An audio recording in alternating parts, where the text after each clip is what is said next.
Bienvenidos a todos a la Real Academia. Nuestro formato en esta ocasión híbrido, porque la sección sexta tiene por costumbre realizar las sesiones online para facilitar que personas que no están en Madrid o que no tienen oportunidad de desplazarse nos puedan oír, y también personas de otros estados, porque la verdad es que tenemos mucho público de otros países y por lo general hacemos todas las sesiones puramente online. Pero bueno, en esta ocasión vamos a tener una híbrida y que funcionan estupendamente bien estas nuevas aulas que tiene la academia, totalmente distintas a las tradicionales y preciosas de la parte de abajo.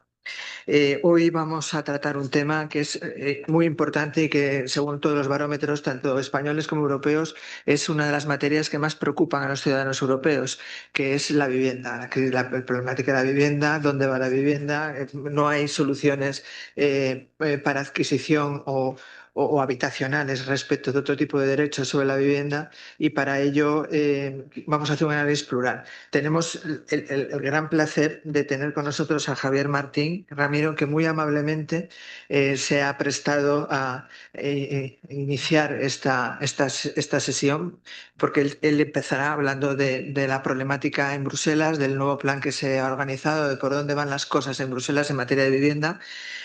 Javier Martín, ya voy a hacer la presentación. Es arquitecto superior por la Universidad Politécnica de Madrid, funcionario del Cuerpo de Arquitectos de Hacienda Pública. Ha ejercido diferentes ministerios en puestos ligados en gestión de obras públicas, gestión patrimonial, arquitectura y edificación y política de vivienda. Ha trabajado en la Dirección General de Patrimonio como jefe de la de gestión.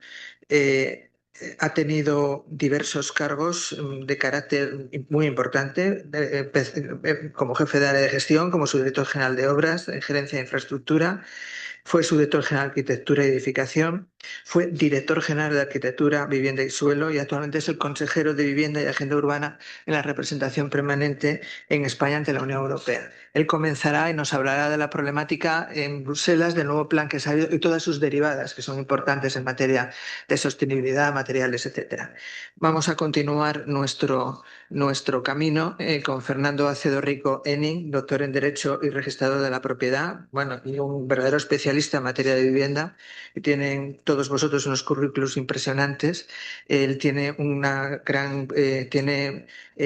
notable bueno, estoy pasando páginas y páginas de publicaciones. Más podemos decir que es registrador desde el año 89, es registrador actualmente de Tarancón.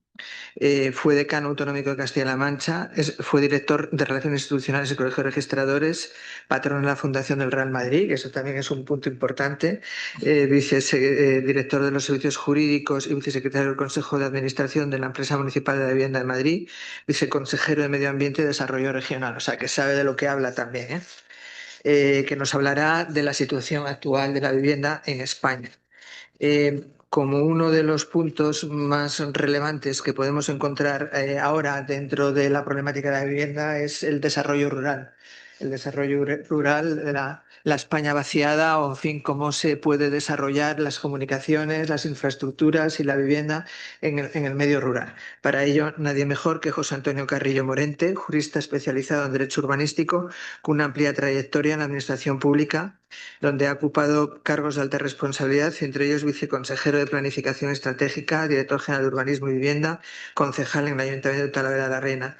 Ha ejercido como asesor jurídico en materia urbanística y de vivienda en diversas entidades locales y autonómicas, además de colaborar activamente en la elaboración de la normativa urbanística de vivienda en Castilla-La Mancha. Es autor de diversas publicaciones, compartimos un consejo editorial en El Economista, y además tiene una visión, tiene un perfil muy amplio y muy bueno, porque por una parte combina la experiencia técnica, pero también una visión estratégica y un conocimiento profundo normativo del urbanismo. Y claro, esto no se puede hacer sin dinero. Si no tenemos financiación, está muy bien todo, pero si no tenemos financiación no hacemos nada. Y para ello tenemos pues a un gran especialista también con una enorme experiencia, que es José Ramón Couso Pascual, que es diputado segundo y presidente de la sección bancaria del Instituto del Colegio de la Abogacía madrileño, y es socio en CK Magán. También él coordina ampliamente un perfil técnico, un perfil perfil docente y un perfil práctico muy notable. Ha tenido puestos de gran responsabilidad. Hemos coincidido en alguna cosa cuando eras jefa de seguridad jurídica de Sareb. Además, en la actualidad es profesora asociada de Derecho Mercantil en la Universidad Complutense de Madrid, CUNEF. Participa en programas de verdadero. Tú eres muy vocacional de la enseñanza, siempre lo has sido, siempre te ha gustado mucho. Sí. Es doctor en Derecho, cum laude, Universidad Complutense, licenciado en Derecho, en Historia, en Ciencias Políticas y Sociología, máster de Gestión Financiera por la Universidad Complutense de Madrid, máster en Gestión por ENSAED y IS Business School. O sea, como podéis imaginar, no podemos tener mejores perfiles para hablar de la problemática de la vivienda. En lo que, según he presentado, será el orden de actuaciones. Tenemos, digamos, entre 12 y 15 minutos por ponencia para dejar tiempo para el debate y, como no puede ser de otra manera, Javier, empezamos por ti. Tienes la palabra. Bueno, pues muchísimas gracias. Voy a ponerme tiempo para que no se me vaya demasiado la cosa. Eh, Muchísimas gracias a la Academia y a Ana personalmente bueno, por invitarme a esta jornada. Eh, Además, me recuerda a tiempos pasados donde participé yo en la ampliación de la Academia de Jurisprudencia, cuando estaba ahí en arquitectura. O sea, que siempre tengo buenos recuerdos para esa academia. Y como dices, bueno, la verdad es que ahora efectivamente acabo de aterrizar literalmente hace pocas semanas en esta representación española de la Unión Europea como consejero de vivienda, que para empezar ya es un hecho significativo porque no había existido hasta ahora una consejería de vivienda en la REPER. La vivienda, como sabéis, no es una materia que está recogida específicamente en los tratados y no es una materia en la que la Unión Europea haya dedicado probablemente ni un segundo de su tiempo hasta ahora, ¿no? Y ahora la verdad es que la ambición es muy importante porque el problema es muy importante. Lo cierto es que ya desde hace algunos años y sobre todo a partir de o a raíz, digamos, el punto de inflexión probablemente se produjo durante la crisis financiera y en la que el problema de la vivienda ya se ha convertido en una problemática generalizada en Europa, focalizada evidentemente en determinados lugares y en determinadas ciudades o en determinados territorios, pero por igual en todos los países. Y esto es algo que muchas veces pensamos o demasiado a menudo probablemente pensamos que estamos peor que otros. Y lo cierto es que cuando hablas con los compañeros holandeses o con los irlandeses o con los alemanes o con los checos, me da casi igual, casi todos te describen un panorama parecido en cuanto a los problemas, en cuanto a la dificultad de abordarlos además de una manera más estructural y más de largo plazo, ¿no? Y como consecuencia de todo esto, evidentemente, la presidencia de la comisión decidió, yo creo que con buen criterio, dar un impulso a esta materia que, como digo, sin ser específica de los tratados y respetando siempre el criterio de subsidiariedad de los Estados miembros, sí que está tratando de impulsarse de manera ambiciosa. La primera es la creación o la incorporación de la vivienda a un comisariado, como es el de energía y vivienda. Lo segundo, la creación de un equipo específico, de un grupo de trabajo que lleva ya trabajando desde el principio de este mandato con todos los Estados miembros para poder generar una estrategia y un plan adecuado. Y esto justamente es lo que ocurrió en diciembre del año pasado con esta publicación del Plan Europeo de Vivienda Asequible, que viene a recoger en primer lugar tanto el diagnóstico general como las principales palancas que desde el punto de vista de la Comisión, y yo coincido bastante con el análisis que ha hecho en este caso el equipo del comisario Jorgensen, eh, recoge bastante bien, yo creo, como digo, pues cuáles son los caminos fundamentales que deben conducir a tratar de abordar esta problemática, como digo, en toda la Unión, ¿no? El plan europeo, en primer lugar, constata, como digo, una problemática generalizada que cifra además de manera global, ¿no? Y también es cierto que cada vez menos podemos hablar en el contexto de nuestro continente y de la Unión Europea. Cada vez menos podemos hablar de problemáticas sectoriales por países, sino que cada vez están salpicándose más. Lo vemos en el tema energético, lo vemos en la economía, lo vemos en realidad en todos los sectores, ¿no? Pero en el tema de la vivienda también está ocurriendo y, de hecho, hay una importante afectación que ocurre por las facilidades de movilidad, ¿no? Y no podemos obviar que hoy por hoy, en el ámbito de la Unión, pero también mucho más globalmente, los trabajadores, las familias se mueven con muchísima más facilidad y esto produce una cierta globalización de un mercado y por lo tanto, de un derecho también, como es el de la vivienda, que ya no se circunscribe a cada país, ¿no? Para que os hagáis una idea, algunas de las cifras que ofrece la Comisión en su plan a nivel europeo es que necesitamos del orden de más de 2 millones de viviendas nuevas al año durante estos próximos años para poder, de alguna manera, empatar con la demanda. Si recordáis, en España tenemos diferentes informes que cifran también las viviendas que necesitamos en los próximos años. Ha habido informes del Banco de España y de diferentes entidades, ¿no? que los cifran pues, en 600.000, en 1 millón, el déficit que tenemos, ¿no?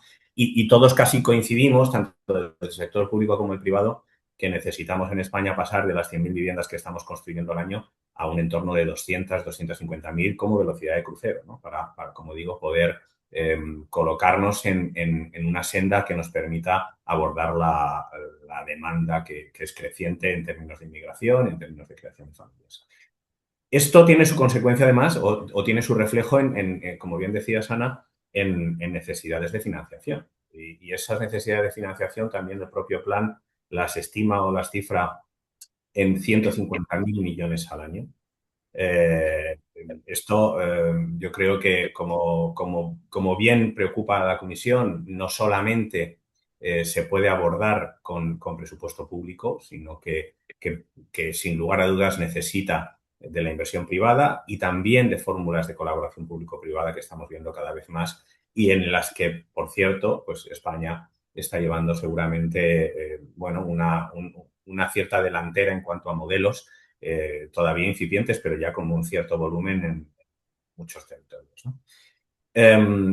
Y además esta crisis de vivienda no solamente está afectando digamos, a los perfiles con menores ingresos, a las clases con mayor vulnerabilidad, sino que ya cada vez está afectando más a perfiles de población más amplios, a los jóvenes con un carácter muy general, pero también a familias con ingresos medios bueno, que ven difícil el acceso a la vivienda. Como decía, el plan se estructura en una serie de pilares, ¿no? que vienen a configurarse también como las principales líneas de actuación que casi todos los países y específicamente España también venimos desarrollando durante los últimos años, ¿no? En primer lugar, el incremento de la oferta. Yo creo que todos coincidimos en que este déficit que os mencionaba anteriormente es bueno, el elemento fundamental que está impidiendo que un grueso cada vez más importante de población pueda acceder a una vivienda asequible. También es importante no solamente generar, construir, rehabilitar vivienda asequible a precios que puedan ser abordables por la mayoría de los ciudadanos, sino también cómo lo hacemos, porque tenemos un problema importantísimo en el sector de la construcción, un problema de mano de obra, problema de encarecimiento de los precios, encarecimiento de la energía.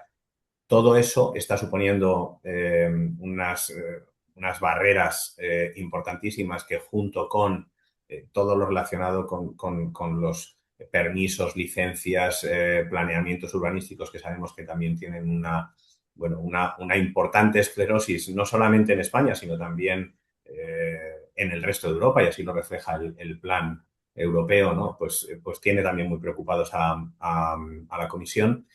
Entre otras cosas porque la vivienda se refleja como un problema de competitividad de la Unión Europea, ¿no? O sea, no solamente desde la perspectiva de que si una familia de ingresos medios no puede acceder a una vivienda adecuada con facilidad, pues buscará otro entorno para trabajar y, por lo tanto, el continente pues, se encontraría en dificultades para poder competir sencillamente en cuanto a retención de talento y en cuanto a retención de mano de obra respecto a otros lugares, sino también creo que toda la actividad económica que arrastra la construcción, todo el sector inmobiliario, ese conjunto inmobiliario y el sector de la construcción, recordemos que ha tenido años en los que ha llegado prácticamente al 20% del PIB en España, ¿no? Que ha llegado al 14% del empleo. Es decir, ahora nos encontramos seguramente en cifras menores, pero en torno a un 14% del PIB, en torno a un 8%, si no estoy equivocado, del empleo. Es decir, que tiene un arrastre económico, también la actividad, importantísimo, ¿no? Y por tanto, como digo, todo este impulso de la oferta es uno de los pilares en los que se centra el plan.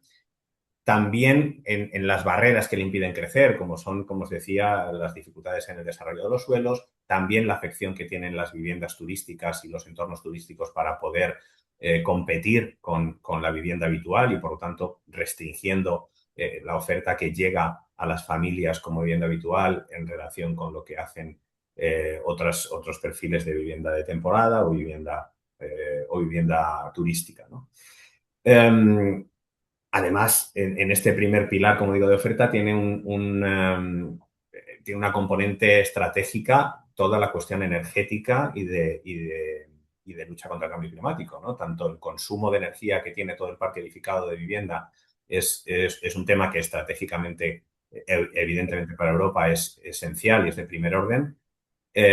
También desde la perspectiva más social, por la pobreza energética que se tiene que tratar de erradicar de todos los hogares y que construcciones deficitarias en materia de aislamiento y en materia de correctas instalaciones, pues también producen.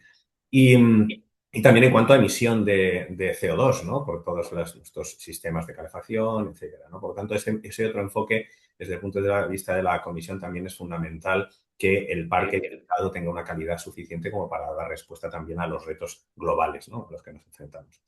El segundo pilar es, como comentaba, es la movilización de la inversión, tanto pública como privada. Esas cifras que os comentaba al principio, tanto desde un punto de vista de déficit como desde un punto de vista de eficiencia, parece que no es razonable que solo se trate de inversión pública. La inversión pública es fundamental y la atracción pública es fundamental, pero hay muchas otras fórmulas en las que las administraciones pueden generar vivienda asequible tratando de obtener fórmulas de colaboración público-privada. Recientemente lo hemos visto en España en los fondos Next Generation, como ha aplicado en todas las comunidades autónomas, en derechos de superficie sobre suelos públicos para que actores privados construyan y alquilen durante 50 años o más viviendas asequibles y diferentes y otros modelos que se están generando donde las administraciones ofrecen determinados beneficios o determinadas compensaciones a promociones privadas para que puedan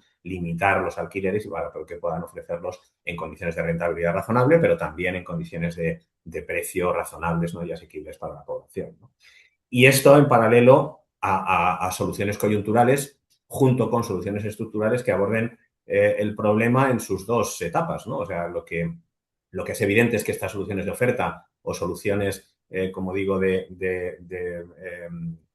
renovación del parque edificado son estrategias estructurales y de medio-largo plazo, pero a corto plazo hay familias que necesitan ayuda. Y esto es inevitable abordarlo, aunque no sean las soluciones que más nos gustan a las administraciones y a los sectores y a los poderes públicos, pero inevitablemente los jóvenes tienen que encontrar una solución habitacional y no la encuentran hoy por hoy, ¿no? Por lo tanto, ese apoyo inmediato junto con las reformas estructurales es fundamental que se aborden a la vez, ¿no? Y evidentemente los casos más desfavorecidos, los casos más vulnerables, que parece casi da casi un poco de pudor tener que recordar que es algo prioritario, pero lo cierto es que todavía el sinhogarismo es un problema de determinada dimensión en diferentes países y que, por lo tanto, hay que abordarlo desde una perspectiva muy múltiple, porque evidentemente no solo es un problema de vivienda y tiene otras consecuencias y otras causas, pero todavía es un tema que está encima de la mesa. Y como os decía antes, la pobreza energética es otro problema que tanto con los cambios tan radicales y como estamos viviendo, ¿no?, de clima y episodios tan extraños y tan dispares, pues requieren también una acción paralela, ¿no? Esto, ya termino enseguida, viene acompañado, como os decía un poco al principio, como os apuntaba, a esta estrategia también de construcción innovadora, porque como digo, Europa cada vez, o el sector de la construcción cada vez tiene menor competitividad en relación con otros sectores y esto requiere de un pensamiento adicional. Y yo creo que hay un tema, Ana, que mencionabas también antes y que es especialmente relevante, que es todo cómo abordamos desde una perspectiva territorial el tema de la vivienda, que muchas veces se ha planteado casi al revés, ¿no? Abordábamos la perspectiva de la despoblación o del reto demográfico con una perspectiva de creación de actividad económica en determinados entornos, en determinados medios rurales o intermedios.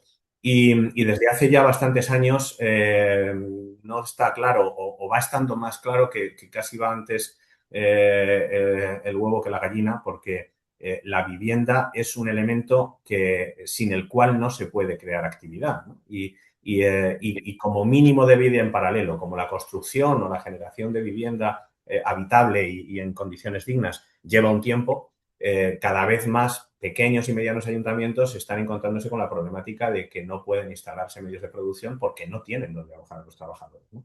Y esto ligado al medio rural, pero por otro lado es que si no abordamos la vivienda, el problema de la vivienda de las grandes ciudades, de los grandes polos de atracción, si no lo abordamos desde una perspectiva también de reequilibrio territorial, de redensificación de nuestro territorio, etcétera, tardaremos muchísimo más también en solucionar los problemas de las grandes ciudades, ¿no? Yo creo que hoy por hoy las posibilidades de transporte laborales, de tecnología, etcétera, que tenemos no tienen nada que ver con lo que existía hace 30 años, ni hace 20 probablemente.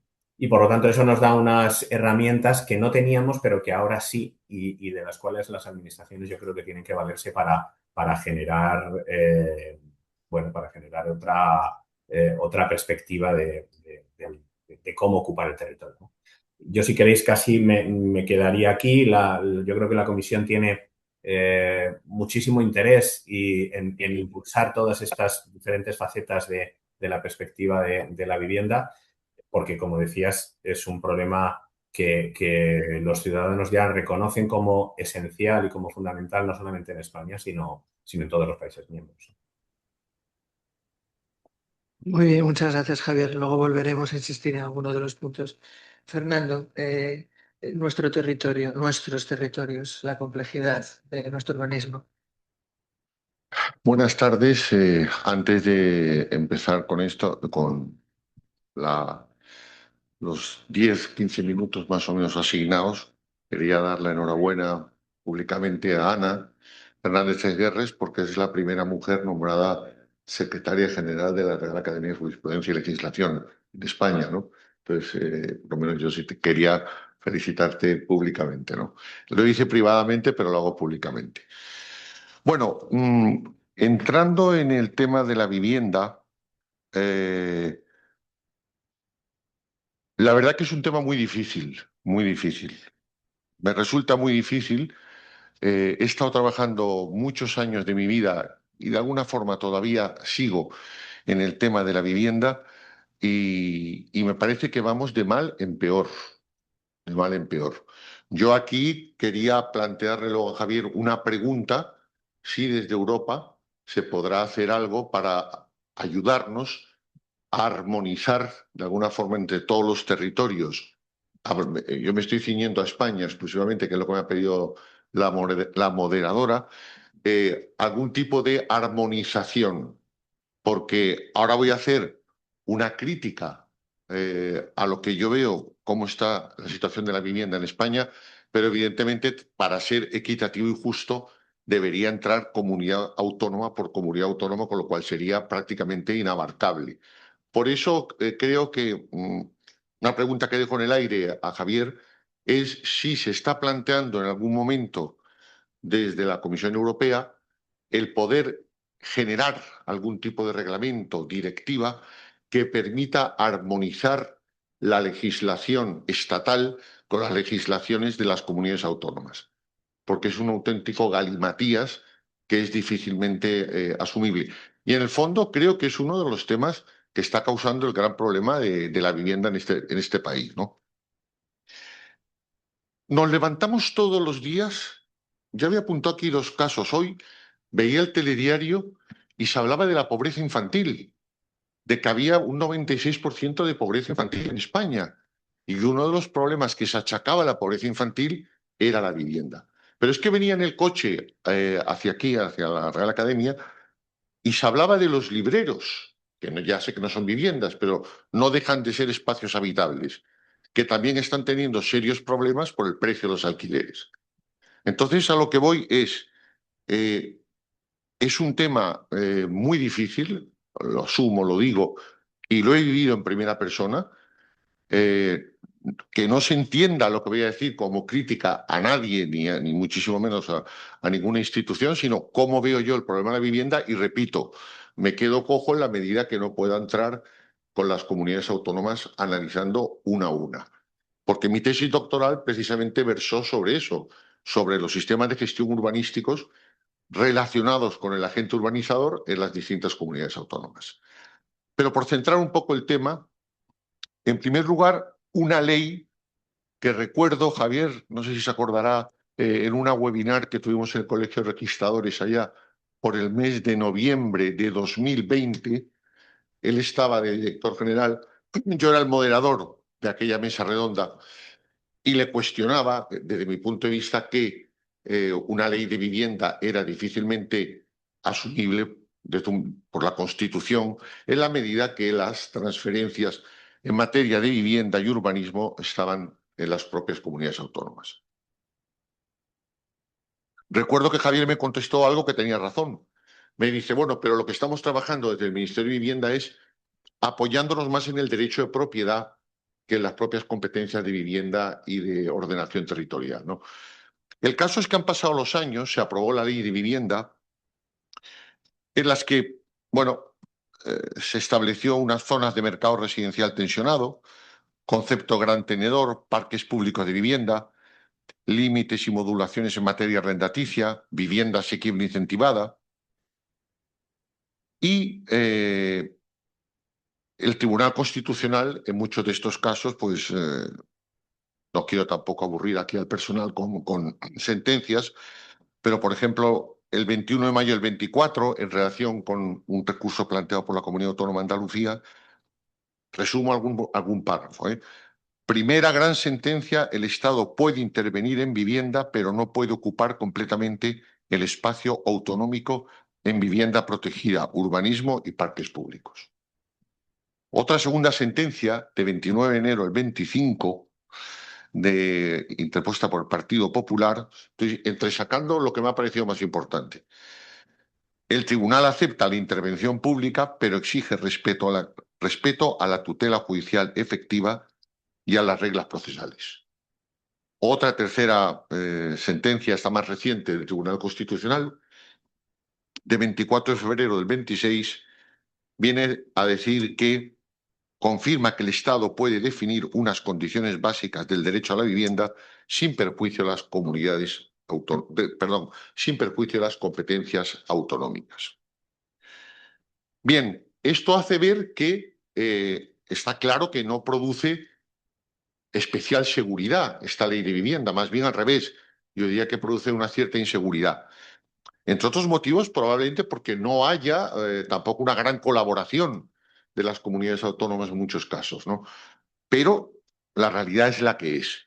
Hay datos objetivos que quiero dejar sobre la mesa en relación, por ejemplo, con el mercado de alquiler residencial y las zonas tensionadas.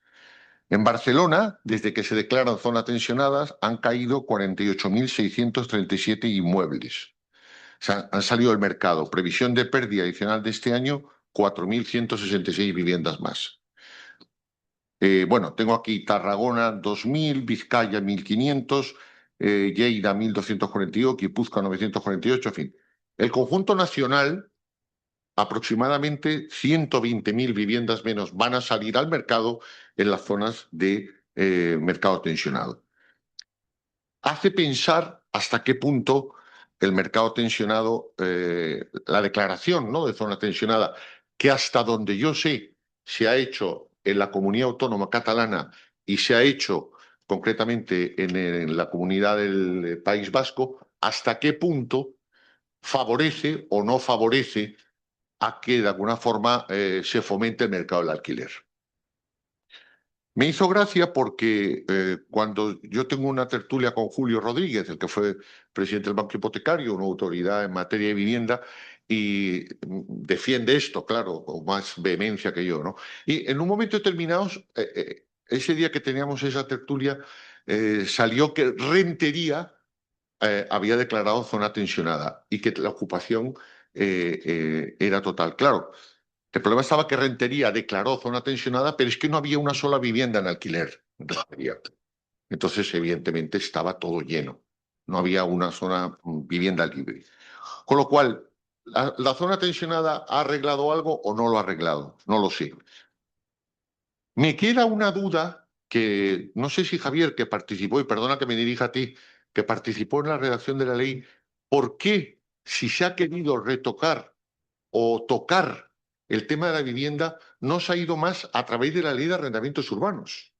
Me explico. Cuando la ley de arrendamientos urbanos ha dicho que no se sube el tope de la reforma de los alquileres, perdón, la actualización de los alquileres en el 2%, nadie nos hemos atrevido, que tenemos alguna vivienda, subir más del 2%, porque tenemos claro que el Estado sí tiene competencia en arrendamientos urbanos. Entonces, lo que no acabo de entender por qué esta obsesión con una ley de vivienda donde es muy discutible lo de la propia competencia del Estado frente a una ley donde nadie discute, como la ley de arrendamientos urbanos, como la ley de propiedad horizontal, que tiene las competencias del Estado claramente, ¿no? Si luego lo recuerda, Javier, sería ya una segunda pregunta que te dejo en el aire. El plan de vivienda. El plan de vivienda se aprueba hace poco, mes y medio, 2026-2030. Yo aquí sí quiero contar por lo menos mi experiencia sobre el plan de vivienda. El plan de vivienda dice que serán 7.000 millones, ¿no? Este plan de vivienda va saliendo por distintos periodos de 4 años más o menos, y en mis 15 años en el Ayuntamiento de Madrid tuve varios planes de vivienda, ¿no? Al final, el plan de vivienda se convierte en un mecanismo de financiación, nada más. Cuando yo creo que el plan de vivienda debería tener un carácter más sustantivo, es decir, regular algunos aspectos más profundos de lo que es el mercado de la vivienda que el reparto del dinero. El reparto del dinero, en esto alabo a la propia ministra de Vivienda, que ha conseguido, yo creo que será de los pocos acuerdos de los partidos políticos con todas las comunidades autónomas, el reparto de los 7.000 millones. Por lo cual la felicito porque es un éxito, ¿no? Conseguir una unanimidad, una cierta unanimidad en este momento político que estamos viviendo. Pero echo en falta que este plan de vivienda no tenga carácter más sustantivo. Yo viví en el Ayuntamiento de Madrid porque el plan de vivienda no da directamente al ayuntamiento el dinero, se lo da a la comunidad autónoma luego firma con el ayuntamiento. Y eso nos pasaba en la empresa municipal de la vivienda. Pero claro, como la gran mayoría de esa financiación iba a rehabilitación, y luego voy a tocar la rehabilitación, y es prácticamente imposible, creo que es la gran asignatura pendiente, por lo menos en Madrid, pues el dinero lo dejo ahí. Llegaba a la AMV, había que dar cumplimiento a la propia comunidad autónoma de la ejecución presupuestaria y a veces costaba un poco. Lo dejo ahí, por lo tanto, yo el plan de vivienda, por más vueltas que le doy, lo sigo viendo y viendo y viendo, y lo más que llegas es, no, si es el 2000, si era el 98, no, 98, 2002, me parece, el tipo de interés es este, la subvención es esta, tal. Y no había más. Entonces, ¿por qué no se aprovecha un decreto que vuelve a tener competencias el Estado en él para regular temas más sustantivos de vivienda? También lo dejo ahí para el propio José Antonio, también lo puede a lo mejor puntualizar más. Casa 47 y Sareb. Veo que aquí José Ramón es un especialista en Sareb. Bien, Casa 47. También estoy en contra de Casa 47. Yo viví en el Ayuntamiento de Madrid toda esa transformación de aquellos entes de los años 40, 50, 60. El Patronato Municipal del Suelo, el Instituto Nacional de la Vivienda, el IPPV, que es el Instituto Público de Promoción de la Vivienda, no recuerdo, la Dirección General de Zonas Devastadas, que recuerdo que había un despachito en la calle, en la Paseo Castellana, que cuando venía un señor de las zonas devastadas había que ir allí para pedir autorización para venderle la vivienda. Al final se genera un patrimonio que habría que analizar los costes de mantenimiento y la morosidad de ese patrimonio que se genera en estos grandes, entes instrumentales. Es decir, Casa 47 yo he hecho en falta que una programación concreta de decir por qué provincias empiezo, cuál va a ser el orden, porque yo coincido con Javier que la parte logística hoy día tiene una importancia enorme. En esto le dejo a José Antonio Carrillo si luego nos puede ilustrar sobre lo que está sobre la mesa ahora de la M70 en Madrid, que iría por Toledo y por toda esa zona, que se está hablando mucho de, claro, ya tenemos colapsado en Madrid toda la zona del este, de Berrocales, del Cañaveral, de Vallecas, tal, y te dice, no, ahora pasamos del M50 a la M70, pero la M70 ya tocaría Toledo, Guadalajara y demás, con lo cual es un tema bonito que no sé si desde Castilla-La Mancha se están tomando decisiones, viceconsejero de Planificación Regional, por lo cual nos podrá ilustrar. Para mí, soy contrario a estos entes que se crean, porque luego cuesta muchísimo disolverlos y liquidarlos. Y tiene un coste de mantenimiento altísimo, altísimo. Entonces, bueno, yo recuerdo cuando yo llegué a la empresa municipal de la vivienda, el índice de morosidad estaba en un 20%. Cuando yo me fui, lo dejamos en un 7%, pero no porque hiciésemos nada.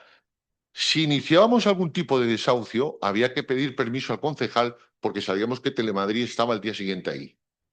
Entonces, los desahucios, no sé si recordáis hace poco un titular del Mundo que sacaba que la Tesorería, la Seguridad Social, no recuerdo de qué ciudad, los inquilinos protestaban porque la Tesorería quería liberar las viviendas porque la deuda que tenían con la Tesorería no la pagaban.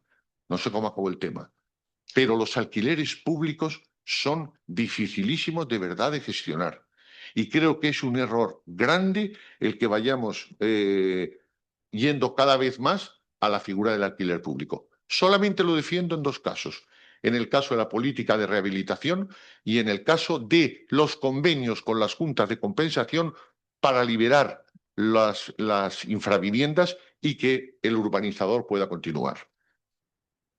Bueno, como me dice ya Ana que voy más o menos rápido,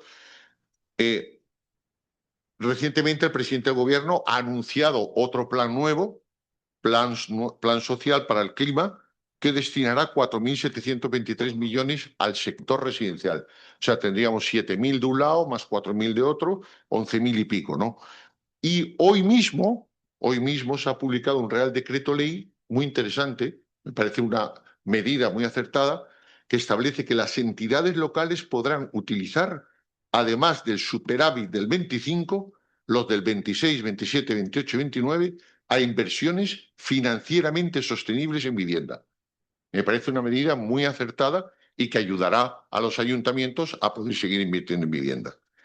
Y ya voy concluyendo, Ana, solamente con hablar simplemente de que me pasaba ayer Javier Villasante, arquitecto municipal que está aquí, el tema de la construcción industrializada, que es auténticamente espectacular, unos sistemas que se están patentando en China y que parece que van entrando en España, están buscando ya partners en España para venir con bloques. Y yo, claro, aquí el vídeo no lo podemos ver, pero es espectacular el cambio que puede dar. Esto es parecido a los coches eléctricos. Los coches eléctricos hace a lo mejor 5 años era inimaginable que entrasen como están entrando de China. Pues a lo mejor con las viviendas pasa lo mismo. Y ahí lo dejo. Y para concluir, también que he hecho, bueno, no sé por qué, no voy a decir que he hecho en falta, Casa 47 no se dedica también a acabar las 100.000 viviendas de urbanizaciones paradas que hay ahora mismo en España. Es decir, yo insisto que en cuanto a Casa 47, y me parece la ministra Rodríguez una excelente ministra, pero echo en falta una programación sobre urbanización y sobre construcción de viviendas. Bueno. Muchas gracias, Fernando. José Antonio, nos vas a hablar de la problemática rural de la vivienda en España. Muchas gracias. Bueno, pues buenas tardes y muchas gracias, Ana, por la invitación también a la academia.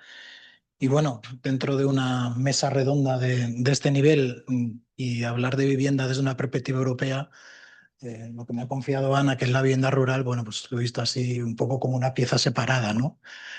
Pero bueno, como suele pasar algunas veces en el contencioso, muchas veces es tan importante o más ganar las cautelares que el pleito principal.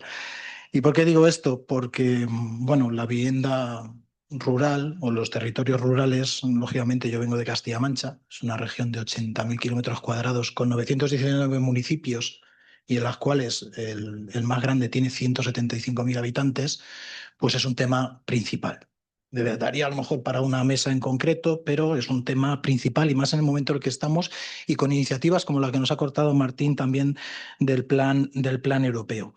Pero por dar algunos datos, es que en Castilla-Mancha el 70% de los municipios tienen menos de 1.000 habitantes, el 27% menos de 100. 27%. Y en Europa, ya que estamos en una mesa sobre Europa, pues tenemos el 80% del territorio es territorio rural y el 30% de la población europea, de la Unión Europea, el 30, un tercio, vive en estas zonas.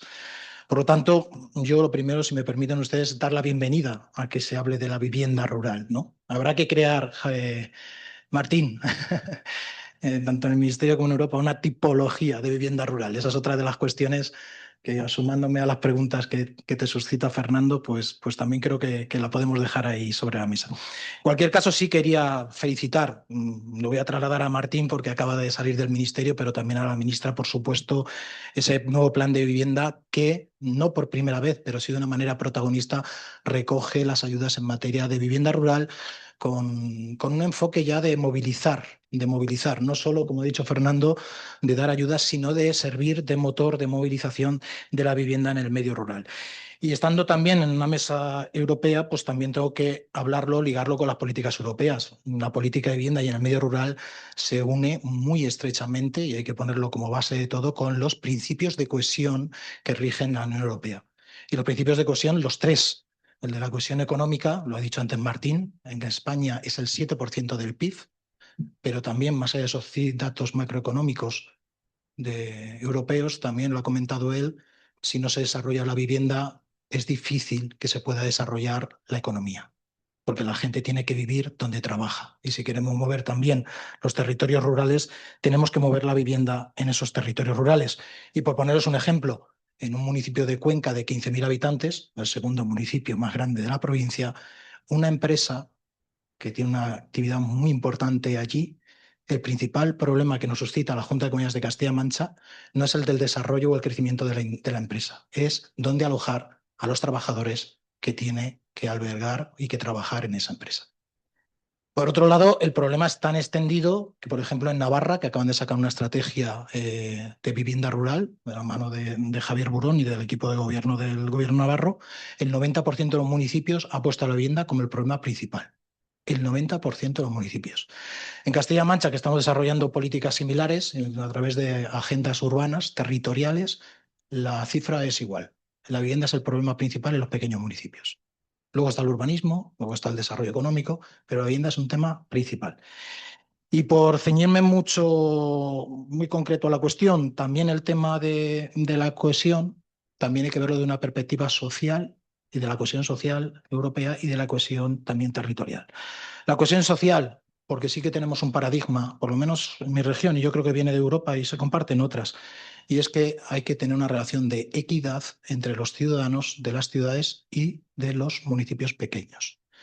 En los municipios pequeños, a una comunidad autónoma de 80.000 kilómetros cuadrados, nos cuesta mucho, mucho, mucho dar los servicios mínimos que merecen estos ciudadanos. ¿Por qué? Porque la provincia de Cuenca mueve la misma población prácticamente y necesita muchos más centros de salud, por poner ejemplo, que Fuenlabrada. La provincia de Cuenca necesita muchos más centros de salud para mover una población similar a la de Fuenlabrada. Ahí es nada. Por lo tanto, los temas de financiación, también la financiación autonómica, son principales en esto. Y tiene el mismo derecho a la atención sanitaria un ciudadano de Tragacete que un municipio de Fuenlabrada, que un ciudadano de Fuenlabrada. Y eso se llama equidad. No les podremos poner una situación de igualdad, pero sí tiene que tener una situación de equidad. Y esto es fundamental. Y esto se llama cohesión social. Y luego está la cohesión territorial. Y esto es importante. Hablaba antes Fernando, no me va a dar tiempo a entrar en lo de la M70, pero la CM41 y la CM43, las autovías de la Sagra, se plantearon por Castilla-Mancha en el año 2007-2008, que atraviesan la Sagra con esa perspectiva ya de unir con la A40 y ligar todas las autovías en el arco de la A2 a 5. Y la parte autonómica pues se hizo, ¿no? Ahora falta que se complete la 40 con Ocaña-Toledo, pero esa perspectiva está ahí. Y la vivienda rural es muy importante también. ¿Por qué? Porque ha habido un desborde también de demanda en el ámbito rural. No hay que olvidarse de la pandemia, ¿eh? La gente se fue al campo a vivir. Fue una situación excepcional, pero a mucha gente le cambió la manera de pensar. Es también, hablando de Madrid, es muy difícil, si no imposible, que mucha gente viva en Madrid y se produce un desborde hacia la periferia, del centro de Madrid a la periferia de Madrid, a las ciudades de Madrid, y eso ha saltado ya la región, como ha dicho Fernando, y en la Sagra hay gente, incluso en Talavera de la Reina, que está a 115 kilómetros, que va a trabajar a Madrid. Y hay que procurar esa vivienda. Y ese efecto también afecta a esos pequeños municipios, Reca, Juncler, Junclillos, de la provincia de Toledo o de la provincia de Guadalajara, donde la vivienda rural también es importante. No voy a hablar del teletrabajo, lo que suscita que haya mucha gente, por ejemplo, en el municipio de Letur, célebremente triste, célebremente recientemente por la Dana, que hay mucha gente que tiene allí teletrabajo y trabaja desde un municipio de la Sierra de Albacete con empresas de Madrid. O también la relevancia per se de la vivienda rural. Y aquí es donde me quería detener. ¿Cuáles son, y por ser muy sucinto y ceñirme al tiempo que me ha concedido la moderadora, cuáles son los principales problemas que vemos en la vivienda rural o que para que no haya vivienda adecuada rural? Porque no la hay, ¿eh? Hay un déficit de oferta, igual que se produce en las grandes ciudades, hay un déficit de oferta en casi todos los municipios de vivienda, y lo he especificado antes. ¿Por qué existe ese déficit de vivienda? Y yo le sumaría además de vivienda adecuada, siguiendo el paradigma del artículo 47 de la Constitución, que es fundamental. Pues fundamentalmente por varias razones. Voy a decir 4. La primera es que hay un parque de vivienda, a diferencia de otros núcleos urbanos, hay un parque de vivienda existente. En los municipios hay vivienda, pero hay vivienda cerrada o inadecuada. Y hay que movilizarla. Por un lado, financieramente, necesita inversión, y por otro lado, necesita gestión. En el ámbito rural, en el ámbito urbanístico rural, no hay plusvalías. Lo digo ya. No pensemos ni en los municipios de la Sierra Madre. Los municipios de Castilla-Mancha pequeños, una actuación urbanística no tiene plusvalías. La cesión del 10% de la plusvalía, no hay plusvalía. Eso, para que nos hagamos una idea. ¿En el ámbito inmobiliario de la vivienda pasa lo mismo en un municipio pequeño? No. Hay demanda, como estamos diciendo, y se podría rentar y habría una plusvalía. ¿Qué es lo que nos falta? Nos falta adecuar el objeto, movilizar esa vivienda. ¿Y por qué no se moviliza esa vivienda? Pues otra de las causas también entendemos que es subjetiva. No hay sujetos que muevan esa vivienda. No lo hay en el sector privado porque no es un sector que hasta ahora haya sido atractivo, como puede ser el ámbito urbano. No hay esa profesionalización. La vivienda en el ámbito rural no se ve como un bien de mercado, por lo tanto no hay un interés económico en moverla hasta ahora. Y por otra parte, también hay una estructura también de la propiedad, pues también difícil. Ahí no voy a decir las herencias yacentes, las viviendas que están abandonadas, etcétera, etcétera. Pero fundamentalmente a nosotros lo que nos preocupa es que hay una falta de sujeto profesionalizado en ello. Y en este sentido también tenemos que ligar con las administraciones públicas. Las administraciones públicas en el ámbito de la vivienda, yo aquí tengo que discrepar de Fernando, a mí Casa 47 me parece una apuesta, perdóname que difiera, pero me parece una apuesta necesaria de que el Estado vaya más, y está Martín ahí y podrá hablar mucho mejor de esto, de un paso más, precisamente lo que comentabas de los planes de vivienda, de que no solo sea dar ayudas a las comunidades autónomas y la gestión de ayudas corresponde a las comunidades autónomas, sino que el Estado se ponga a promover y gestionar vivienda pública, que será vivienda social o será vivienda asequible. Ahora bien, yo aquí sí que tengo una opinión. Y es que esto tiene que hacerse desde una situación de proximidad. Si Casa 47 va a promover la actuación, creo que has anunciado 22 actuaciones, bienvenidas sean. Pero el alquiler y la gestión de la vivienda hay que estar cerca. Y de esto los que saben son los ayuntamientos y las empresas públicas. Y sí que es verdad que es difícil. Y sí que es verdad que hay que movilizar todo eso. Pero también es cierto que, por ejemplo, empresas municipales como Bilbao son ejemplares.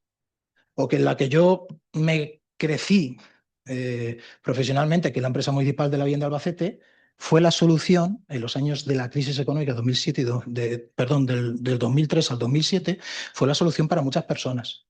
Y yo creo que si se apoya Casa 47 a efectos de gestión, y bienvenida sea Casa 47, en las empresas públicas y en los ayuntamientos, y tenemos una gestión próxima, y también las comunidades autónomas, vendrá bien.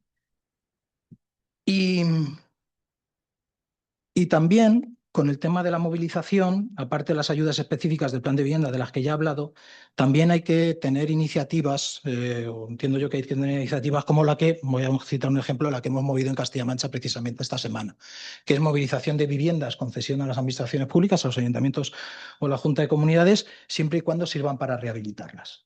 Eso creo que también es una medida principal. Pero también hay que tener, y lo he dicho desde un ámbito estatal, también hay que tener una proximidad, entiendo, con oficinas de vivienda en el ámbito rural. Esto es una cosa que en Castilla-La Mancha lo vamos a poner en marcha ya.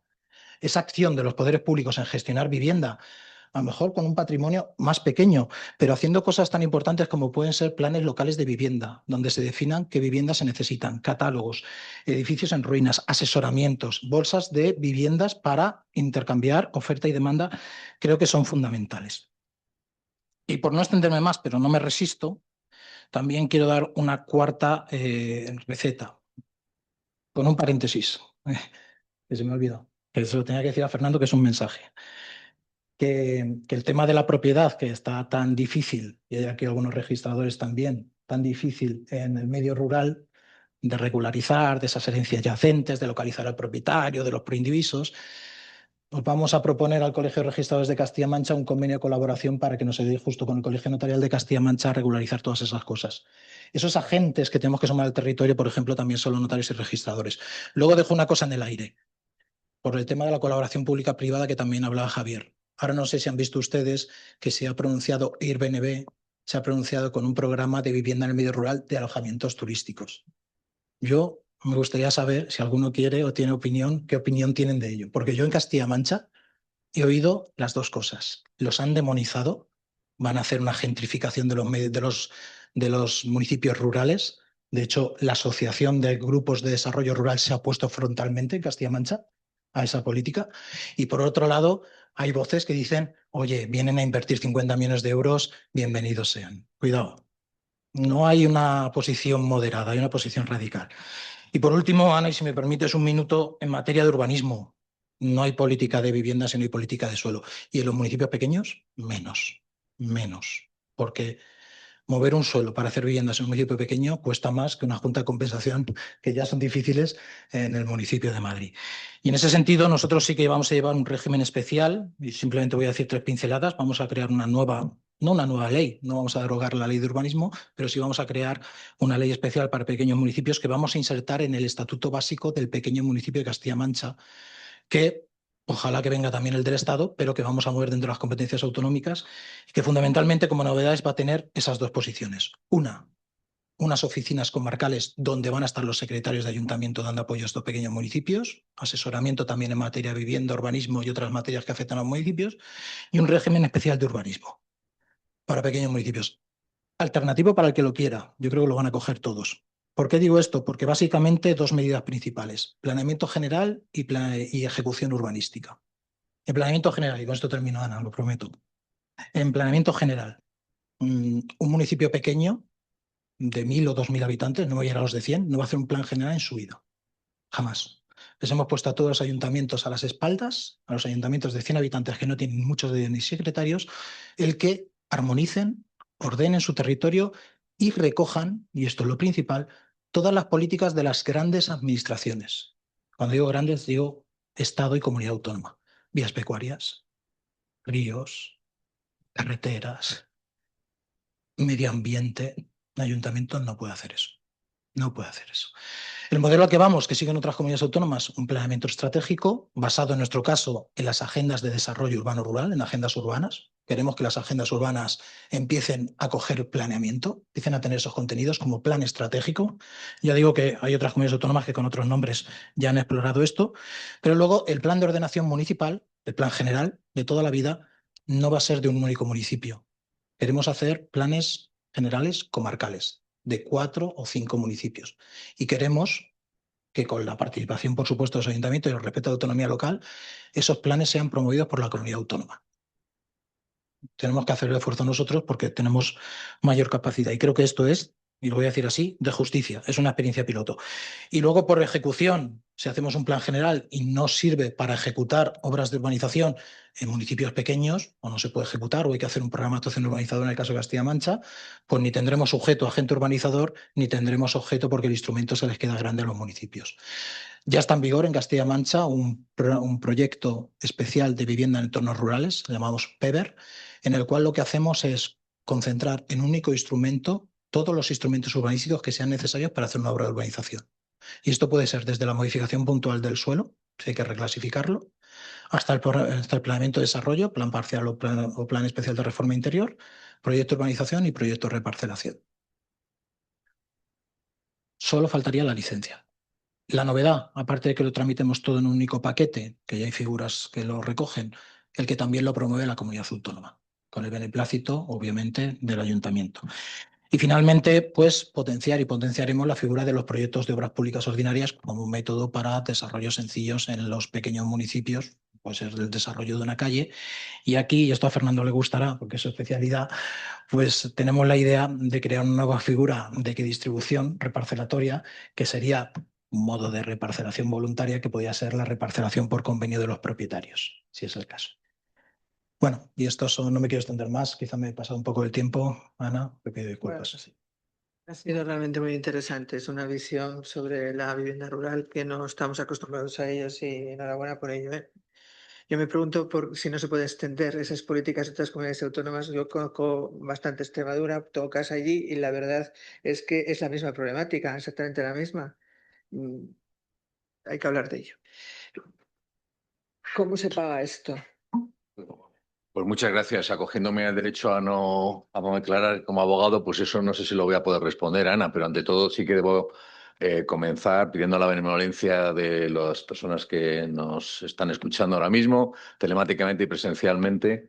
La benevolencia porque con tan doctas y anteriores intervenciones no sé si voy a poder añadir nada y tengan en cuenta que los errores que cometa, que serán muchos sin duda, lo hago a título particular, en modo alguno en representación del Colegio de Abogacía de Madrid ni de mi despacho.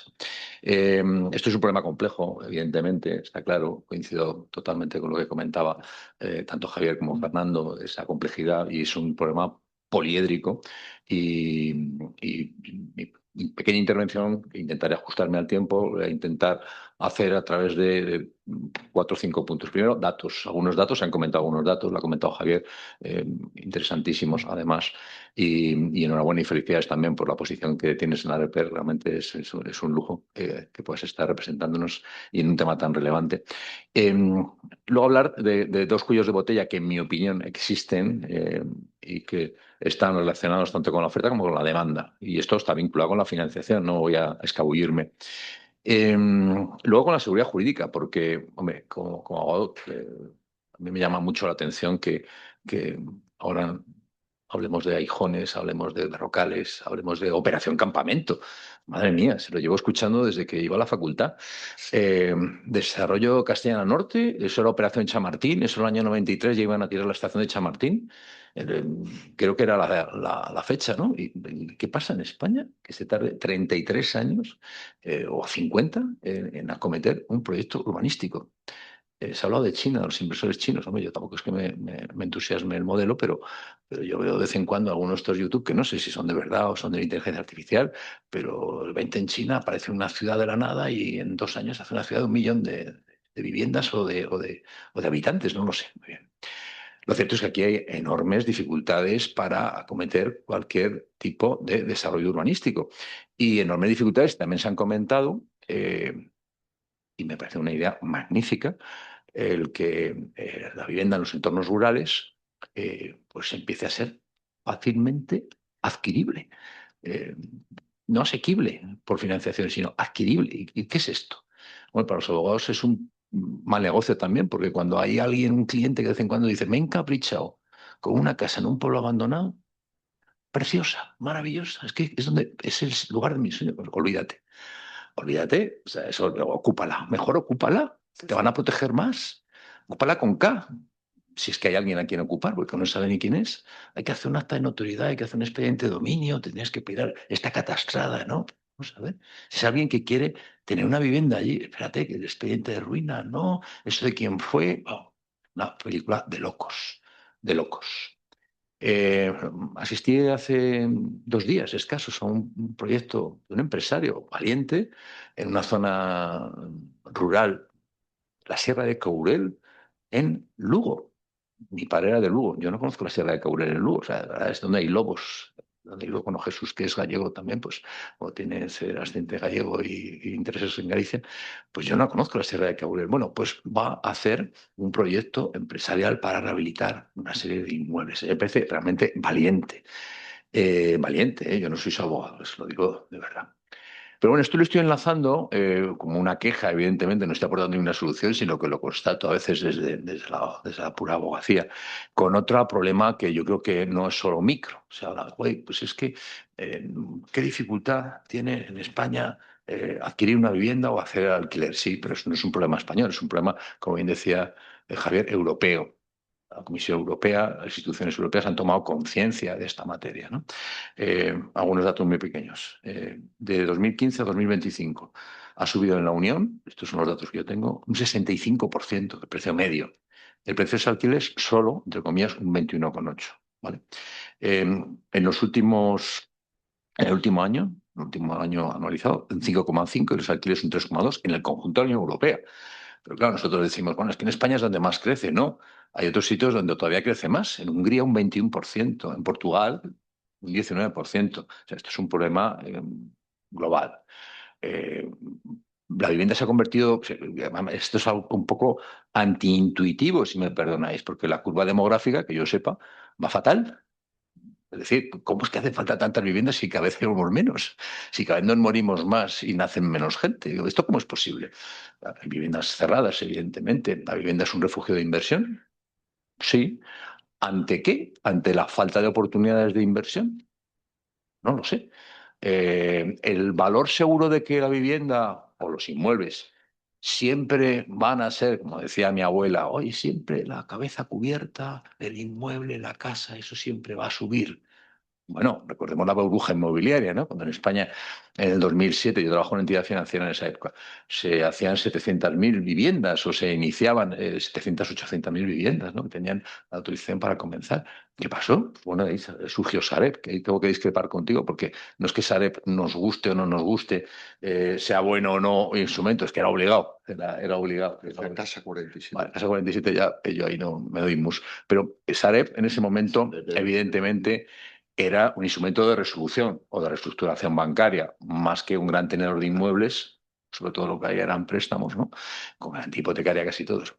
Pero ahí quiero ir precisamente a eso. O sea, la vivienda nunca baja de precio, bueno. Oye, la historia reciente nos demuestra que no solo bajó, sino que en Sareb teníamos teníamos 400.000 inmuebles de toda tipología. Algunos, cuando yo llevaba un comité, llevaba al secretario del comité de riesgos, y pues llevas algunos casos en que el valor era negativo, pero es que verdaderamente el valor era negativo. Primero porque se había perdido todo tipo de licencias urbanísticas. Luego porque el suelo podía estar, pues no sé, contaminado o no estaba vallado, porque evidentemente la Junta de Compensación, los ayuntamientos nos decían, oye, que hay que cintar, que hay que hacer alcantarillas, con toda la razón del mundo, ¿no? Con lo cual, y además hay que derruir, ¿cómo que hay que derruir? Sí, o sea, valor negativo. Evidentemente, valor negativo, ¿no? Entonces, eso de que los inmuebles siempre suben, pues bueno, yo tengo la experiencia, simplemente lo quiero dejar a lo mejor de forma provocadora de que a veces no, y a veces no. Lo cierto es que la vivienda ahora sí, bueno, los datos del plan del primer comisariado de la vivienda que se hace en el 2004, en enero del 2005 la Comisión Especial sobre Crisis de Vivienda, evidentemente ese es un problema grave. Se han dotado 43.000 millones de euros, hasta donde yo sé, y además el Banco Europeo de Inversiones otros 10.000 millones de euros. Pero ¿dónde está la banca? ¿Dónde está la banca? Porque a lo mejor tenemos que pensar que la banca tiene restricciones para financiar promociones inmobiliarias. O no solo restricciones, sino penalizaciones. Penalizaciones también por esas lecciones aprendidas que surgen precisamente en la crisis inmobiliaria. ¿Qué pasó con el sector financiero español, bancario español? Que todos los españoles tuvimos que poner un montón de millones de euros, no tanto para salvar a los bancos, sino para proteger a los depositantes. Esa es la realidad. Para salvar a los depositantes. ¿Vale? Pues el sistema es así. En Bankia había 11 millones de clientes. Oye, pues mira, afortunadamente, pues ninguno perdió sus depósitos, ¿no? Afortunadamente. Entonces, a veces cuando se dice salvar las entidades financieras, ojo, cuidado, es que las entidades financieras tienen el monopolio de hacer la intermediación, como todos sabéis. Aceptan depósitos y dan financiación. Pero los bancos no dan financiación, o no dan financiación para préstamos promotor. Las grandes operaciones inmobiliarias que ha habido recientemente, algunas muy sonadas en Madrid, se han hecho por fondos de inversión. ¿Es mejor o es peor? Hoy un fondo de inversión a lo mejor cobra más o pide un retorno superior al de un banco. Un banco está sujeto, evidentemente, a 14.000 controles. Es el ámbito empresarial más supervisado del mundo mundial y más en Europa. ¿Vale? Entonces, ¿es mejor que financien los fondos de inversión? Yo no digo nada de los fondos de inversión, es que es bueno que financien para hacer promociones, ¿no? ¿O es mejor que financie la banca? ¿Por qué no financia la banca? Porque tiene penalizaciones. ¿Por qué tiene penalizaciones? Porque acuérdense ustedes lo que pasó en el 2008, 2009, 2010, 2011.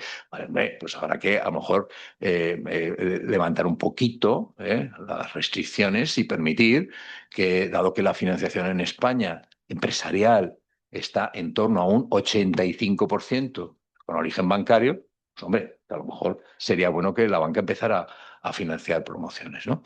No lo sé, pero yo lo dejo ahí encima de la mesa. Evidentemente el control de precios, en mi opinión, pero vamos por los datos también que se han trasladado, ha trasladado anteriormente Fernando, pues nos llevan a la melancólica constatación de que la bien intencionada ley del año 2023 pues, se ha llevado a pues, una mayor restricción del mercado del alquiler, cuando menos, ¿no? Si a esto le sumamos, y ya lo digo como abogado, que un desahucio pues, te puede tardar 2 años, que una ocupación con K, pues ya no te quiero ni contar, ¿vale? Pues hace que la gente diga, oye, ¿para qué voy a alquilar? ¿Me voy a meter yo en líos? Cierro a cal y canto, si esto va a seguir subiendo. Bueno, pues esto es una pescadilla que se muerde la cola. Si a esto le unimos también que no hay una financiación clara en proyectos inmobiliarios, o tan fácil como la que existía antes, pues tenemos ese doble problema. Si además le unimos en que un proyecto como el de Desarrollo de Castilla Norte nos anuncia que las primeras viviendas están entregadas en el siglo XXII, y ahí estoy exagerando, pero bueno, a lo mejor no me equivoco tanto, pues hombre, tenemos problemas, ¿no? Tenemos problemas, Houston, tenemos problemas, pero hay que abordarlo, hay que solucionarlo. Yo no tengo fórmulas mágicas, pero desde luego hay un doble cuello de botella. Decimos que cada vez se dan los notarios, no sé si habrá un notario aquí, notaria, bueno, sí, perdona, o sea, la moderadora, ¿qué voy a decir aquí? Sí que es una. Hablar de es uno de los errores a los cuales ya he pedido la benevolencia del auditorio, con lo cual está más que justificada mi disclaimer inicial. Cada vez se otorgan más compraventas de vivienda, ¿no? Es enorme, etcétera, etcétera. Y sin embargo, ¿quién invierte? Se está haciendo realmente, ¿quién está comprando? ¿Se compra con financiación? En algunos casos no. Cuando se compra con financiación, la gente va al límite y estamos ahora empezando a cambiar la curva de tipos de interés. Estamos empezando, el Euribor esta semana ha subido sustantivamente, ¿vale? Si hay problemas de la gente para acceder, si la edad media de las personas que acceden a una vivienda con financiación está en 40 años, en un loan to value del 68%, pues hombre, pues es que va a ser que el acceso a la financiación, cuando menos, no da para todo el mundo. Es un problema más importante. Entonces, los salarios que perciben nuestros jóvenes hacen que pues tengan que dedicar una enorme cantidad de recursos, el que puede, para pagar la vivienda o el alquiler. Con lo cual, evidentemente, también eso afecta a otros factores como la natalidad, el consumo, etcétera. Y luego tenemos pues el otro fenómeno, ¿no? Pues yo sigo viviendo en casa de mis padres porque ¿para qué voy a comprar vivienda si no puedo hacer una vivienda?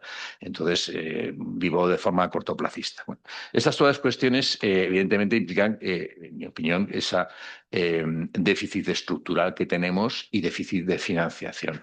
Es verdad que en el micro, no en el macro, en el micro, se ha avanzado muchísimo, en mi opinión, con la Ley de Contratos de Crédito Inmobiliario, la Ley 5/2019, que marcó unas reglas definidas para la financiación.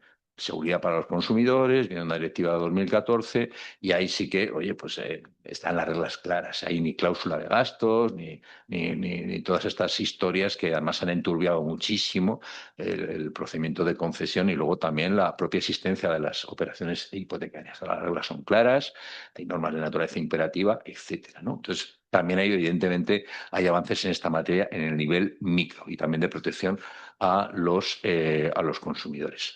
Eh, ¿Qué ocurre con los grandes proyectos de rehabilitación? En mi opinión, también son enormemente complejos. Eh, Tenemos cascos urbanos quitando las zonas, yo no voy a decir tensionadas, donde más demanda hay, ¿no? Madrid, Barcelona, Alicante, Málaga, Valencia, eh, Guipúzcoa, en algunas zonas. Eh, Enormes cascos urbanos en ciudades que se están quedando vacías, en las que la gente no tiene posibilidades de trabajar, donde las viviendas ya se deterioran, pero estamos hablando de ciudades en unos entornos muy cercanos, y no hay que irse a la España olvidada de entornos rurales. Yo entiendo que en Castilla-La Mancha alguno de estos ejemplos también a lo mejor podríamos encontrar, no sé, ciudades. En resumen, cuello de botella, desde luego, en cuanto a la oferta y cuello de botella también en cuanto al acceso a la financiación, por una vía doble. En los proyectos de financiación, perdón, los proyectos de promoción inmobiliaria no cuentan con una financiación bancaria sencilla, entidades bancarias que desde luego no dan un duro para promover una vivienda, y restricción también en cuanto al acceso por la poca posibilidad de acceder de las personas, aunque hay un umbral bastante más claro. En el Colegio García de Madrid, sí que tengo un minuto de publicidad, hemos celebrado dos congresos recientemente. Uno, un congreso sobre derecho especializado en el ámbito de la construcción. Venían los 30 y tantos ponentes especializados en esta materia. Y sí que es verdad que hay una de las cuestiones que se ha puesto de manifiesto, es la imprevisibilidad eh, temporal. La imprevisibilidad temporal. Vale, si yo me meto en esto, me meto en este proyecto de urbanístico, ¿cuánto me va a tardar? Pues, y es que aunque lo consigas, luego te viene el Tribunal Supremo y a los 15 años te dice que no, es nulo. Vamos a ver. eh, esto es fomentar, esto es incentivar la actividad emprendedora. Lo haga una empresa municipal o lo haga, bueno, una empresa municipal va a tener menos riesgo, pero vamos a pagar todos. Pero un promotor inmobiliario que sepa, cuando tú le comentes yo no soy urbanista, pero como urbanista, que tienes un riesgo real de que este plan parcial, al final, alguien te lo impugne y llegues a esa situación. ¿Y qué haces? Esa es una de las primeras cuestiones, ¿no? Y luego, ya por último, celebramos, creo que fue el jueves y viernes pasado, si es que ya no me acuerdo si esto fue la semana, otro congreso que sí que tuvo mucha repercusión mediática y que dio para ello, es sobre el tema de ocupación. ¿Vale? Ocupación. Y esto no es un problema menor, no es un problema menor. Y es una cuestión que hay que desideologizar, en mi opinión. Luego fue, en mi opinión también, exclusivamente en mi opinión, un enorme error despenalizar la, el hecho de la ocupación con K. No me recuerdo ahora cómo se llama ahora el delito, es en medio de la cabeza.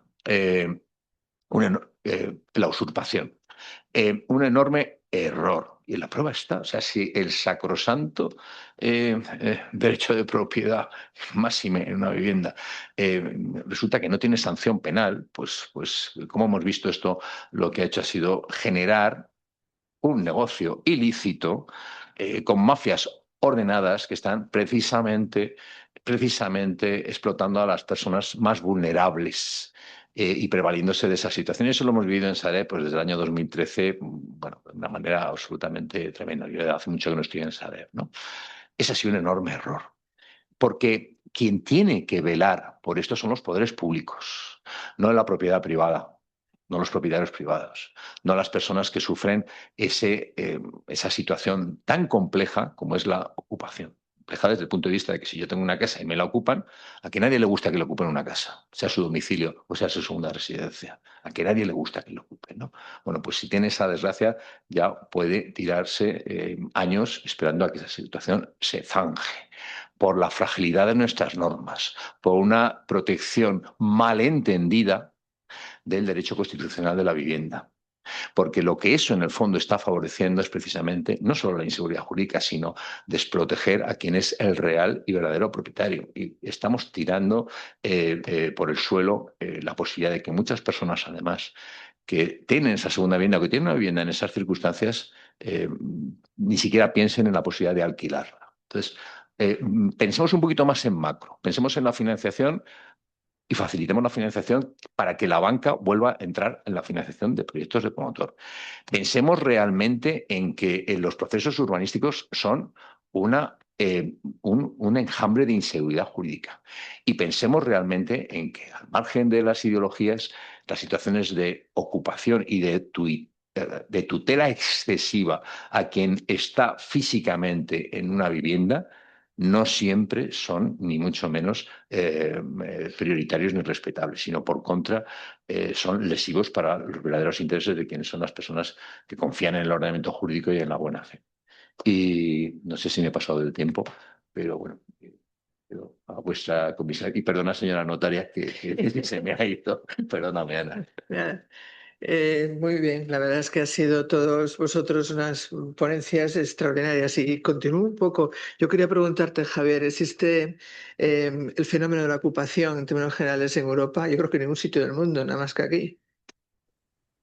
Bueno. Territorio resbaladizo. A ver, la usurpación, como dices, es un delito y hasta ahí. O sea, yo creo que hay que tener cuidado porque la usurpación, el squattering, existe en todas partes y en todas partes es un delito y debe tratarse como un delito. Y yo creo que no, honestamente, yo no sé si se ha despenalizado la usurpación. O sea, la usurpación sigue estando penada y yo creo que eso no es...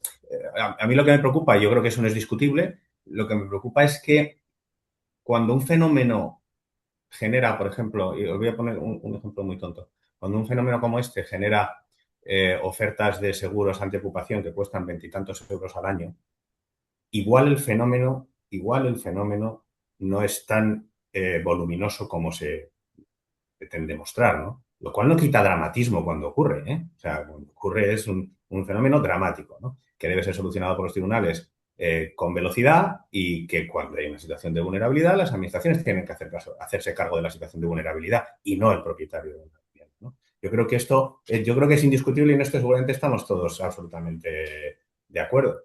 Y si me permites, Ana, pero siendo súper rápido, que sé que vamos fatal de tiempo, pero alguna mención específica de lo que comentabais, ¿no? Y me han parecido súper interesantes todas vuestras intervenciones, ¿eh? Vaya eso por delante. Del tema, comentabas, Fernando, del tema de la armonización. Tenemos el mismo problema en Europa que tenemos en España, pero no creo que sea necesaria una armonización. O sea, sería deseable una armonización en cuanto a las medidas a adoptar, pero eso va por el camino de las buenas prácticas, mucho más que por una cuestión regulatoria, porque al final hay una subsidiariedad en los países miembros que yo creo que no tiene por qué ser discutida. O sea, lo que sí que es cierto es que yo creo que el camino va mucho más por, como digo, buenas prácticas, aquello donde funciona, pues copiémoslo, aquello que no funciona, no lo copiemos, y démonos pistas de lo que estamos haciendo al otro lado de la frontera, que me parece algo tan sencillo como eso.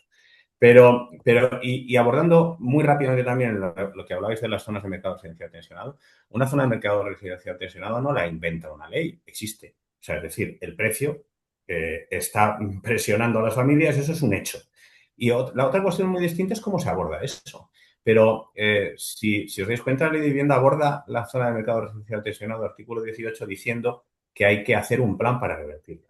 No la aborda diciendo que hay que limitar los precios. Eso es una consecuencia que habilita la LAU, LAU, es de las cuestiones que aborda la ley de vivienda en la LAU, que habilita a que la comunidad autónoma, si lo considera adecuado y durante un plazo de 3 años, haga una limitación del precio mientras aplica todo ese plan de reversión de la situación, que fundamentalmente es un plan de oferta, un plan de estímulo y un plan de colaboración con los propietarios para poder poner.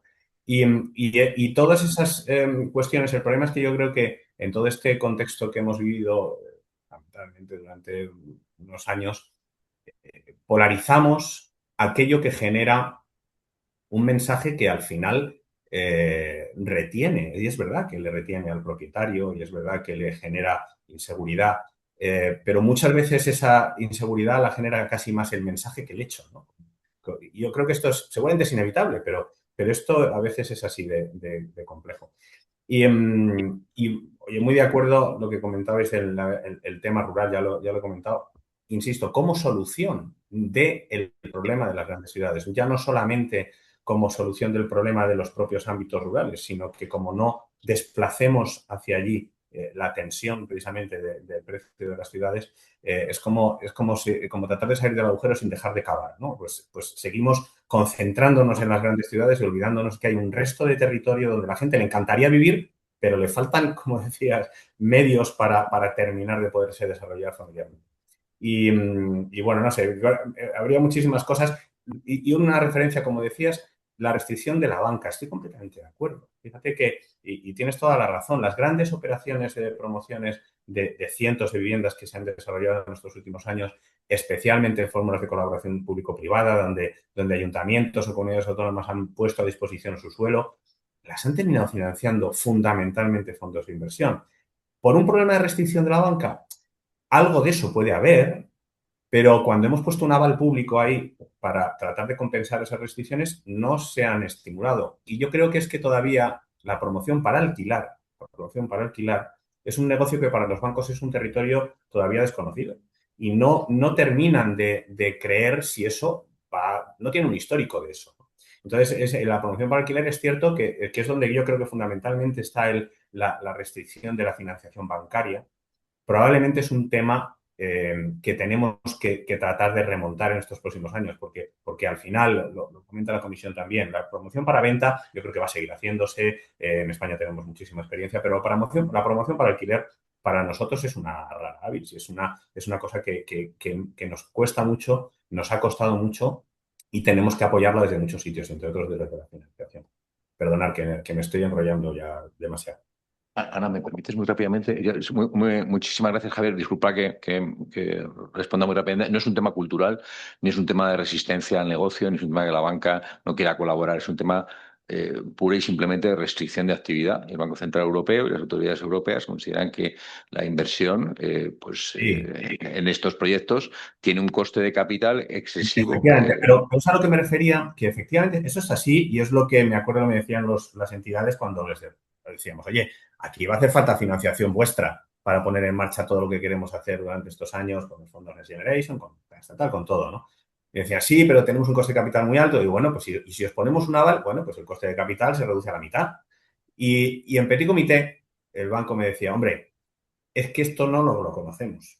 Es que no sabemos exactamente cómo va a funcionar cuando le pones el apellido de asequible. Por supuesto que probablemente una promoción de vivienda en alquiler de lujo, pues seguramente, bueno, pues seguramente no genera esas mismas restricciones. Pero cuando no sabes muy bien, y no estamos hablando de perfiles vulnerables, yo coincido también, decías, aquí la administración no es el mejor gestor, no, pero hay otras cosas, hay determinados negocios que no va a gestionar otro que la administración. Cuando estamos hablando de perfiles con una cierta vulnerabilidad, solo lo va a hacer la administración. Pero cuando estamos hablando de perfiles intermedios, ¿por qué no introducir al promotor privado que sabe gestionar, que sabe llevarlo a cabo, que es eficiente? Pero es verdad que tienes que poner unas condiciones adecuadas. Y el problema que hemos visto es que, bueno, y hay entidades que han entrado, pero falta expertise y falta histórico de esas operaciones, a pesar de tener aval y a pesar de todo, ¿no? Pero bueno, yo creo que esto evolucionará, sinceramente, ¿eh? Entonces, Javier, ¿alguna pregunta tenéis? ¿Tenéis algún tipo de intervención? ¿Vosotros tenéis algo que os parezca relevante continuar? No, yo haría dos preguntas. 2 minutos, ¿eh? No, 2 minutos. Sí, no muy rápido. Respecto a lo que decía José Antonio, respecto al País Vasco, yo creo que hay una diferencia notable y asistí contigo por invitación con aquellos redactores de la ley del País Vasco, me acuerdo. El concepto de vivienda como derecho subjetivo. Entonces yo creo que en el resto de España, hasta donde yo sé, no es así. Y esa es una diferencia notable a los efectos de favorecer al ciudadano para que tenga acceso a una vivienda. Eso por un lado. Por otro lado, decir que cuando yo llegué a Castilla-La Mancha y lo estudiaba, había solamente una ley, la ley del 98, que recordar. Cuando José Antonio salió de director general, pues me acuerdo que me regaló cuando se marchó un tocho así con todos los reglamentos de gestión, disciplina, tal, tal, tal.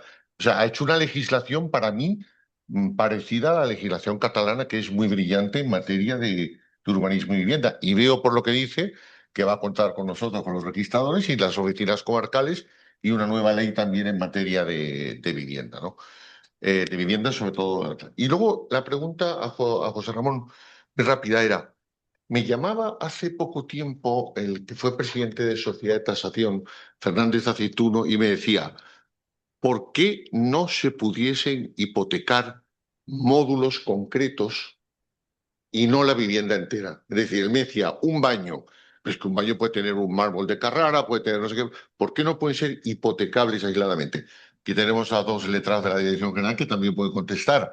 Pero cambiar el chip respecto a la financiación para las instituciones financieras. Valga la redundancia. Pero eso lo tenéis que cambiar los registradores, ¿no? El principio de folio real tendréis que Bueno, modificarlo y adaptarlo a los baños. Sí, pero ¿cómo lo vería la banca? El mármol más bien es una ofensa. Pero No lo me sé. planteaba. No lo sé, fíjate, y hay una cosa que estuve a punto de hacer la tesis sobre la hipoteca del derecho de remate. ¿Por qué no se accede a la financiación, Eso es verdad? interesante. A la financiación para si yo quiero conseguir financiación para acudir a una subasta pública de una vivienda? ¿Por qué no? Bueno, pues está contemplado en el 107, en vez del 109 de la ley hipotecaria, pero no está desarrollado el 109.11. Pues sí, ampliar. Por ejemplo, entonces yo creo que sí que hay que ampliar, el objeto de la financiación con garantía real. Pero Fernando, solamente si me permites, tú puedes financiar como prendas, pero el problema que tiene ese tipo de financiación es que estamos intentando entrar en la industrialización financiando con el crédito promotor. Y yo creo que hay que financiar con un crédito industrial al circulante, como cualquier otro industrial. Y para eso tenemos que crear unas condiciones en las que el industrial entienda que su producto y genere un producto que no sea específico solo para una promoción, sino que sea suficientemente flexible. Esto es un debate que veo que, Fernando, además te interesa mucho y a mí me apasiona, pero que nos da para una mesa entera el tema. Pero es verdad que la forma de construir tiene que irse cambiando, no tan artesanal. Mencionabais alguno de vosotros la incertidumbre. Es la gran barrera de todo el proceso inmobiliario, urbanístico y constructor, ¿no? La incertidumbre. Y eso en gran medida viene por todo el desarrollo urbanístico que mencionabais todos. Es un desastre que no podemos permitirnos durante mucho más tiempo. Y en segundo lugar, el momento de la construcción. No puede ser. No puede ser que sigamos teniendo ese riesgo constructor. Y Europa no habla de esto, de uno y de lo otro. Gracias, Javier. Seguiremos debatiendo sobre esto en una próxima curso académico de la sección sexta. Solamente quería deciros que vamos a clausurar la semana que viene, día 10, también va a ser con este mismo formato, con un tema yo creo que muy candente, con un profesor de YAL especializado y varios profesores ordinarios de comillas, sobre la encíclica Magnifica Humanitas en ética e inteligencia artificial desde la perspectiva internacional. Creo que va a ser francamente interesante. Eso será el día 10 y con eso podría ser hoy un magnífico broche, pero tenemos dos en dos áreas distintas. Muchas gracias, Javier. Te daremos la lata, te daremos la lata, seguro. Gracias a vosotros, de verdad. Muchas gracias a todos. Muchas gracias a nuestros oyentes. Espera, porque